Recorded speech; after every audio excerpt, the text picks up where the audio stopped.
विपक्ष के पास देश और प्रदेश के विकास के लिए, गरीब कमजोर के उत्थान के लिए चर्चा करने के लिए तो है नहीं। क्योंकि अगर इतिहास विपक्ष में देखिए कांग्रेस का, सपा का, बसपा का, तो ये हमेशा गरीब, कमजोर, पिछड़े, दलित, अल्पसंख्यक इनका हक लूटने का काम किए हैं। अगर हम कांग्रेस को ले चलें शुरू से, तो जब देश में काका कालेलकर आयोग का गठन हुआ कांग्रेस की रीजिंग में, पिछड़ों को हक देने के लिए, रिजर्वेशन देने के लिए, लेकिन उसको रद्दी की टोकरी में कांग्रेस ने रखा। फिर मंडल आयोग का गठन हुआ, रद्दी की टोकरी में रखा। फिर मंडल कमीशन का बना, फिर रद्दी की टोकरी में रहा। तो बीपी सिंह जी आए, उन्होंने पिछड़ों के दर्द को समझा और मंडल कमीशन लागू किया। उसी तरह आप उठा के देखिए, सामाजिक न्याय समिति की रिपोर्ट 2001 में बनी हुकुम सिंह जी के नेतृत्व में। फिर राघवेंद्र सिंह के नेतृत्व में कमेटी बनी 27% आरक्षण को बांट करके देने के लिए। रोहिणी आयोग का गठन हुआ 27% आरक्षण को पूरे देश में बांट कर देने के लिए। इन मुद्दों पर विपक्ष बात नहीं करता है। इन मुद्दों को लागू कराने के लिए कि सत्ता के ऊपर दबाव करे कि भाई इसको लागू करे, इस पे उसको चर्चा करने के लिए, न बोलने के लिए समय नहीं है। जब देश में एक देश एक राशन कार्ड का कानून बन गया है, तो वन नेशन वन एजुकेशन, एक देश एक समान शिक्षा का कानून बनाने के लिए विपक्ष को दिखाई नहीं देता है कि जो गरीब कमजोर पैसे के अभाव में पढ़ नहीं पा रहा है, उसको बेहतर शिक्षा कैसे मिले, ये उनके दिमाग में नहीं आ रहा है। खाली छोटी छोटी जो घटनाएं हो रही हैं, हम ऐसी घटनाओं की निंदा करते हैं, लेकिन उस घटना को लेकर के अब तिल का ताड़ बनाना और गरीब कमजोर को उनको ध्यान भटकाना उनके वाजिब हक। गरीब को क्या चाहिए? रोटी, कपड़ा, मकान, शिक्षा, दवाई। इससे ध्यान भटकाने के लिए विपक्ष बार बार बिना वजह परेशान। भाई कानून का राज है। कांग्रेस सपा बसपा के राज में दंगे होते थे, कर्फ्यू लगते थे, लेकिन आज योगी जी और मोदी जी के राज में दंगे और कर्फ्यू खत्म है। आज अमन चैन से सभी जाति धर्म के लोग रह रहे हैं। तो इन लोगों का एक मुद्दा बना हुआ है कि घटनाएं जो हो रही हैं बस उसी को इशू बना करके, समाजवादी पार्टी की सरकार में नहीं होती थी घटनाएं, कांग्रेस के भी होती थी, लेकिन अब चूंकि उस समय इतनी जागरूकता नहीं थी। सोशल मीडिया का जमाना है, सोशल मीडिया के माध्यम से मैसेज पूरे देश में, पूरी दुनिया में तुरंत फैल जाते हैं। टीवी मैगजीन के माध्यम से हैं।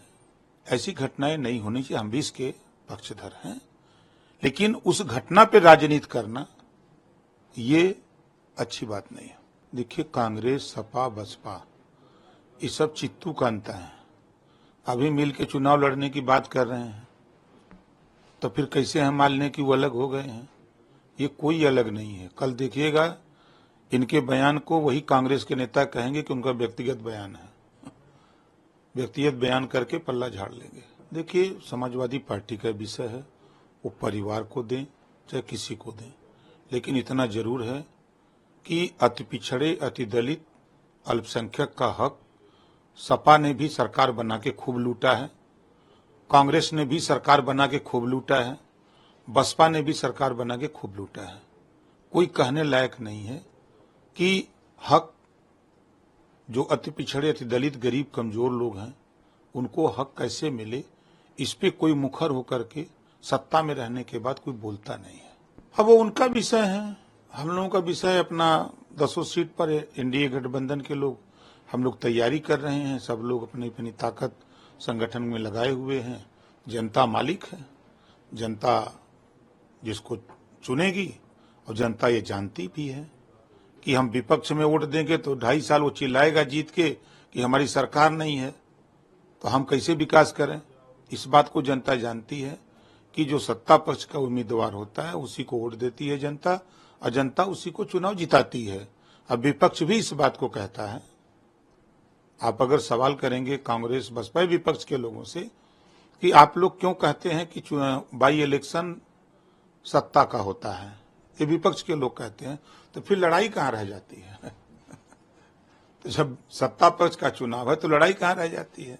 चाहे परिवार को खड़ा करो, चाहे बाहर से खड़ा करो, चाहे विदेश से लिया खड़ा करो, कोई मतलब नहीं है। आवश्यकता उत्पत्ति की जननी है। हम 22 साल से जातिवाद जनगणना की बात भारतीय समाज पार्टी करती आई है, लेकिन जब ये सत्ता में कांग्रेस थी, सपा थी, बसपा थी, तो ये लोग जातिवाद जनगणना इन लोगों को उस समय याद नहीं आया। उस समय याद इन लोगों को सिर्फ ये आया कि पिछड़ों का हक लूटो, दलितों का हक लूटो, मुसलमानों का हक लूटो, यही इन लोगों के दिमाग में था। सत्ता से बाहर होते हैं, जब बेदखल हो जाते हैं, तब इनको याद आता है। और जातिवार जनगणना माननीय नरेंद्र मोदी जी के ही नेतृत्व में जातिवार जनगणना होगी। जिस तरह आपके महिला आरक्षण पास हुआ, ये लोग की सरकार थी, ये लोग क्यों नहीं किए? 370 धारा हटी, आज अमन चैन है वहां। तो इसी तरह जब देश में जातिवार जनगणना माननीय नरेंद्र मोदी जी के ही नेतृत्व में होगी। देखिए, कांग्रेस गरीब, कमजोर, पिछड़े, दलित, अल्पसंख्यक के हित की बात नहीं करती। ये जान रही है कि देश में कानून का राज है।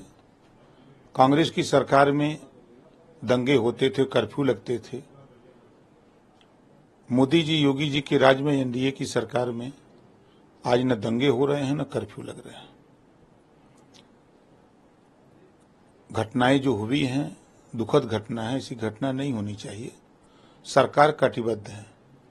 एफआईआर, त्वरित एफआईआर, और नामजद अगर पीड़ित परिवार देता है तो तुरंत गिरफ्तारी, अगर नहीं तो टीम गठित करके उसके तुरंत विवेचना के लिए, जांच के लिए सब लोग लग जाते हैं और न्याय देने का पूरा प्रयास सरकार करती है। For exclusive and insightful videos, subscribe to our new channel ABP Live Premium.